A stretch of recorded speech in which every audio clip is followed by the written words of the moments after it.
তার হাত ধরে বাংলাদেশে বহুদলীয় গণতন্ত্র প্রতিষ্ঠিত হয়েছিল। 1971 সালে মহান স্বাধীনতা যুদ্ধের ঘোষণা দিয়েছিলেন। তিনি তখন তৎকালীন মেজর ছিলেন। তাকে সারা বাংলাদেশে কোনো মানুষ চিনত না, জানতো না, কিন্তু তিনি দায়িত্ব নিয়ে দেশের মানুষের পক্ষে, দেশের মানুষের কথা চিন্তা করে, অনেক সুদূর প্রসারী চিন্তা ভাবনা করে তিনি সেই 26শে মার্চ তিনি মহান স্বাধীনতা যুদ্ধের ঘোষণা দিয়েছিলেন 1971 সালে। সেই মহান নেতা যিনি নিজে রণাঙ্গনে যুদ্ধ করেছেন, যিনি সেক্টর কমান্ডার ছিলেন এবং দীর্ঘ 9 মাস যুদ্ধ করে বাংলাদেশকে স্বাধীন করেছিলেন। সেই পাক হানাদার বাহিনীর বিরুদ্ধে দীর্ঘ আমাদের প্রায় লক্ষ লক্ষ বাঙালিকে, লক্ষ লক্ষ বাঙালির শহীদের রক্তের বিনিময়ে আমরা স্বাধীনতা অর্জন করেছিলাম।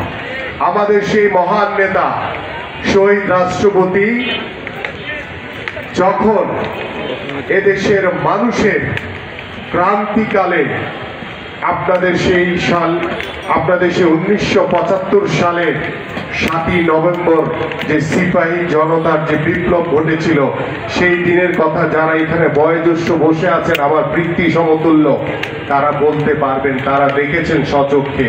আমাদের তখন জন্মও হয়নি, কিন্তু আমরা শুনেছি, আমরা বইয়ে পড়েছি, সঠিক ইতিহাস আমরা পড়ে সেই বিষয়গুলো আপনাদের সামনে উপস্থাপন করছি। তখন সেই 7ই নভেম্বর আমাদের সেই সিপাহী জনতার বিপ্লবের মাধ্যমে আমাদের সেই মহান স্বাধীনতার ঘোষক শহীদ রাষ্ট্রপতি জিয়াউর রহমানকে এদেশের সাধারণ মানুষ রাষ্ট্র পরিচালনার দায়িত্বভার দেওয়া হয়। সেই দায়িত্বভার নেওয়ার পরে তিনি নতুন করে সেই যুদ্ধ বিধ্বস্ত জরাকীর্ণ বাংলাদেশ, আমরা 1971 সালে যে সরকার গঠিত হয়েছিল, আমরা সেই সরকারকে দেখেছিলাম যে বাংলাদেশের মানুষের উপরে প্রভাব বিস্তার করে বাংলাদেশের গণমাধ্যমের গলা টিপে হত্যা করে বাংলাদেশের মানুষের বাক স্বাধীনতাকে হরণ করে বাংলাদেশে একটি বাকশাল কায়েম করেছিল। এইখানে আমার যারা মুরব্বী বসে আছেন তারা সকলেই বলতে পারবেন সেই দিনের কথা। এবং সেই বাকশাল কায়েমের পরে বাংলাদেশে নেমে এসেছিল একটি দুর্ভিক্ষ। সেই 74-এর দুর্ভিক্ষের কথা আপনারা অনেকেই ভুলে গেছেন, বা এটা মনে রাখতে হবে প্রিয় নেতৃবৃন্দ। সেই তৎকালীন সরকার বাংলাদেশের মানুষের উপরে সেই রক্ষী বাহিনী দিয়ে সেই বাকশাল কায়েম করে বাংলাদেশকে ধ্বংসের পথে নিয়ে গিয়েছিল। সেই জরাজীর্ণ বাংলাদেশকে নতুন করে স্বপ্ন দেখিয়েছিলেন শহীদ রাষ্ট্রপতি জিয়াউর রহমান।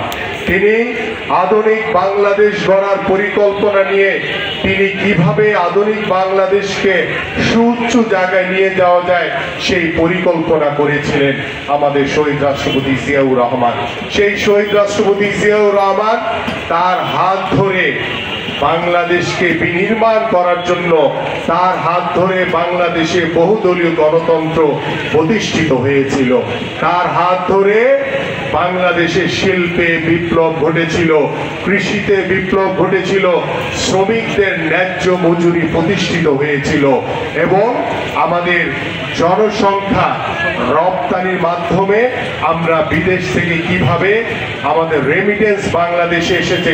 তৎকালীন সময় আপনারা যারা মুরব্বী এখানে বসে আছেন, আপনাদের সেই সময়ের কথা সকলেরই মনে আছে। আমরা সেই স্বল্প সময়ে শহীদ রাষ্ট্রপতি জিয়াউর রহমানকে দেখেছি, তিনি বাংলাদেশের পথে প্রান্তরে ঘুরে বেরিয়েছেন। তিনি গ্রামের পর গ্রাম হেঁটে প্রত্যেকটি সাধারণ মানুষের সাথে কথা বলে তিনি বাংলাদেশকে নতুনভাবে বিনির্মাণ করার জন্য, সমৃদ্ধশালী করার জন্য তিনি পরিকল্পনা করেছিলেন।